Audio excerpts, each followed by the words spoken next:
Assalamualaikum warahmatullahi wabarakatuh. Pemirsa yang dirahmati Allah Subhanahu wa Ta'ala, semoga kalian tetap dalam keadaan sehat walafiat dan selalu dalam perlindungan Allah Subhanahu wa Ta'ala, dilimpahkan rezekinya, disehatkan badannya, sekeluarga, amin ya robbal alamin. Kita jumpa lagi di channel Cermin, yaitu cerita ceramah minimalis yang seringkali kita dengarkan bersama di video-video sebelumnya.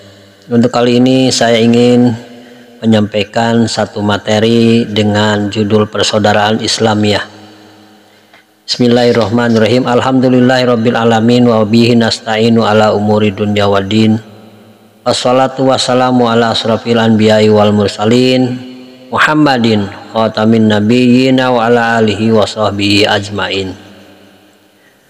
Bapak-bapak, ibu-ibu dan hadirin sekalian yang berbahagia, untuk mengawali pertemuan kita kali ini, marilah kita mengucapkan puji syukur atas nikmat dan hadiah hidayah yang telah Allah Subhanahu wa Ta'ala berikan kepada kita sekalian, sehingga di pagi dan cerah ini kita diperkenankan hadir dalam majelis ini untuk membuka wacana dan wawasan kita tentang ketinggian syariat Islam.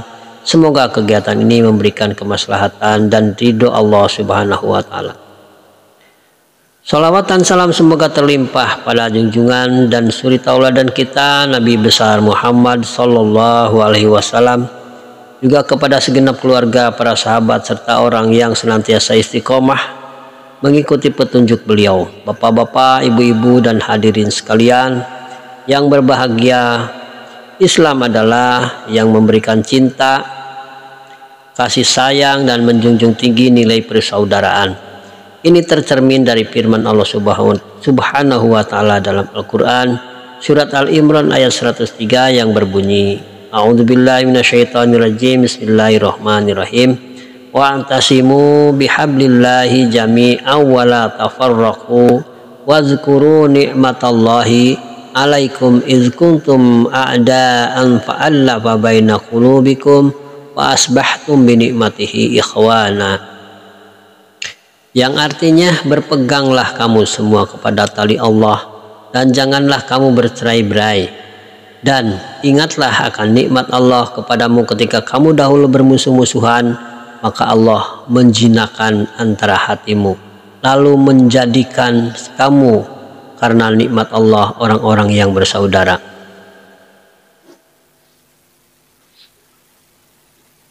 Untuk menguraikan ayat di atas agar lebih menggemilang, marilah kita tengok kembali masa jahiliyah, yaitu zaman kebodohan, di mana pada masa itu penduduk Mekah terdiri dari beberapa bani yang saling bermusuhan, sehingga pada waktu itu kerap kali terjadi peperangan ataupun perkelahian antara suku. Kemudian Allah Subhanahu wa Ta'ala mengutus Nabi besar Muhammad Sallallahu Alaihi Wasallam untuk menyeru kepada mereka tentang syariat agama Islam.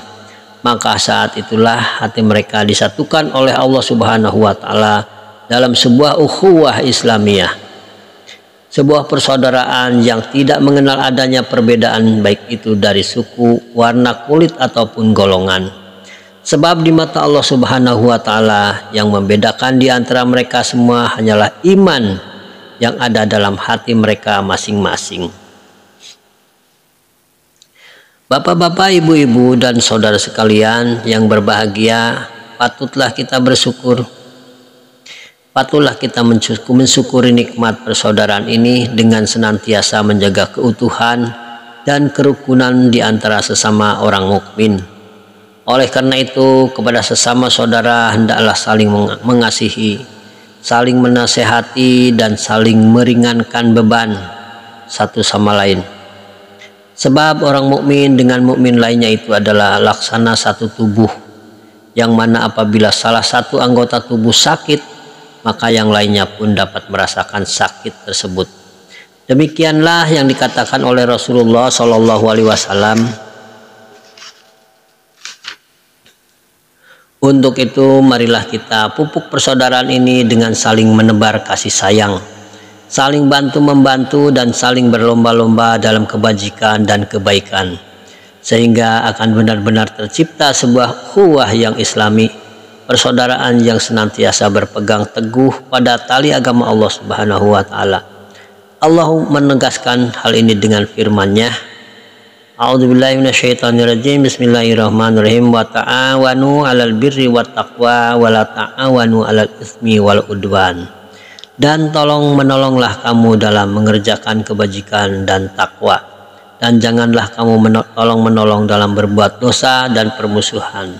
Surat Al-Maidah ayat 2. Namun sungguh menyedihkan bila kita lihat realita kehidupan bermasyarakat saat ini, terutama di kota-kota. Tolong menolong adalah hal yang amat mahal harganya dan susah didapat. Mobilitas yang tinggi setiap individu masyarakat mengakibatkan mereka tidak dapat berinteraksi sebagaimana mestinya. Jangankan tolong menolong, bertemu dan berinteraksi juga mereka jarang lakukan. Yang mereka utamakan adalah diri sendiri, individualis, tidak peduli dengan orang lain, merasa sosial runtuh, masa bodoh dengan nasib orang lain. Kalaupun menolong ada imbalan materialnya, padahal Rasulullah bersabda, man naffasa an muslimin kurbatan min kurabid dunya naffasallahu anhu kurbatan min kurabi yaumil qiyamah. Siapa yang meringankan satu kesulitan seorang muslim dari kesulitan hidup di dunia, maka Allah akan meringankan satu kesulitan dari kesulitan di akhirat. Hadis rawah Tirmidzi. Hadirin sekalian yang berbahagia, untuk menggairahkan kembali semangat tolong menolong, tenggang rasa, solidaritas sosial, dan mengubur dalam-dalam sifat individualis bukanlah hal yang mudah. Namun yang mengkaji kembali ajaran Al-Quran dan hadis, insya Allah bisa terlaksana, yakni dengan memotivasi para anggota masyarakat agar mau mengkaji dan mempelajari ajaran-ajaran Islam.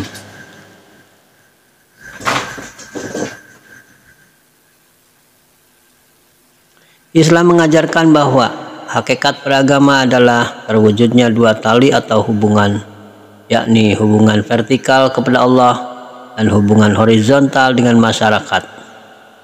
Hubungan vertikal kepada Allah Subhanahu wa taala dengan mengerjakan ibadah mahdoh seperti sholat, puasa, zikir, dan doa. Hubungan horizontal kepada masyarakat dengan saling membantu, tenggang rasa, solider dengan nasib orang lain, mengutamakan kepentingan orang lain dan menjauhkan diri dari sifat individualis. Bila kita telah kembali sabda-sabda Rasulullah, maka kita akan menyadari betapa tidak bergunanya iman dan ibadah kita kepada Allah bila kita masa bodoh, tidak mau tahu dan acuh tak acuh dengan masyarakat sekitar, antara lain tidak beriman seseorang hingga ia mencintai saudaranya seperti ia mencintai dirinya sendiri. Hadis riwayat Bukhari. Siapa yang mengaku beriman kepada Allah dan hari akhir, maka janganlah ia menyakiti tetangganya. Hadis riwayat Bukhari. Dan jika engkau masak, maka perbanyaklah airnya dan bagikan kepada tetanggamu. Hadis rawah Muslim. Masih banyak lagi sabda beliau yang pada intinya supaya kita mempunyai kepekaan sosial terhadap tetangga kita dan terhadap keadaan masyarakat kita. Rasulullah sangat mengecam mereka yang masa bodoh dan tidak ada perhatiannya dengan sekitarnya. Dikisahkan bahwa ada seorang ahli ibadah dari umat Nabi Musa alaihissalam. Ia sangat taat kepada Allah, selalu zikir dan doa kepada Allah, menjalankan sholat setiap saat, puasa sepanjang hari, dan menjauhi segala bentuk kemaksiatan dan keburukan. Suatu saat ia berkata kepada Nabi Musa alaihissalam, "Hai Nabi Musa, tolong tanyakan kepada Allah, apakah saya akan masuk surga setelah sekian lama aku beribadah menyembahnya?" Maka Nabi Musa menanyakannya kepada Allah, maka firman-Nya adalah, "Hai Musa, katakan kepada orang itu bahwa ia akan masuk neraka.